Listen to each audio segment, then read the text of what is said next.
ముందుగా పోపు వేసుకోవాలి. పోపు వేసుకుని జీలకర్ర ఆవాలు వేసుకున్నాక ఆనియన్స్ అన్నీ వేసుకోవాలి. ఆనియన్స్ సాట్ అయినాక పచ్చిమిర్చి వేసుకోవాలి. తర్వాత క్యారెట్, క్యాప్సికమ్ వేసుకున్నాక బాగా కలిపేసుకున్నా. ఉప్పు వేసుకుని కొంచెం కలిపేసుకోవాలి.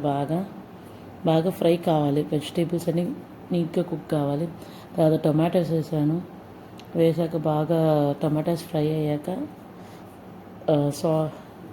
సాల్ట్ అండ్ టర్మరిక్ వేసాను.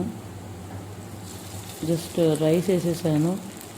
రైస్ వేసేసి బాగా కలుపుకోవాలి.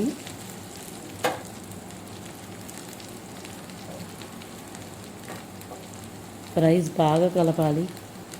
మీరు లెఫ్ట్ ఓవర్ రైస్ అనే కాదు, నార్మల్ కుక్డ్ అప్పుడే జస్ట్ కుక్డ్ రైస్ అయినా కానీ కొంచెం డ్రై చేసేసుకొని వేసుకోవచ్చు. ఇప్పుడు రైస్ అంతా బాగా మిక్స్ చేసుకోవాలి. ఇప్పుడే చూసుకోండి సాల్ట్ అంతా కరెక్ట్గా ఉందో లేదో చూసేసుకోండి.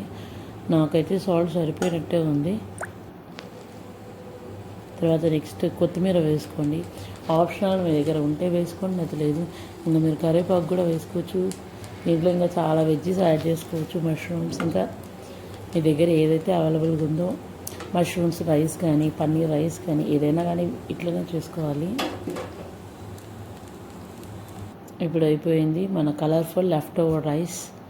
దాన్ని మనం పికిల్తో సర్వ్ చేసుకోవచ్చు, వడియాలతో సర్వ్ చేసుకోవచ్చు, ఏ దాంతో అయినా బాగుంటుంది. Thank you for watching.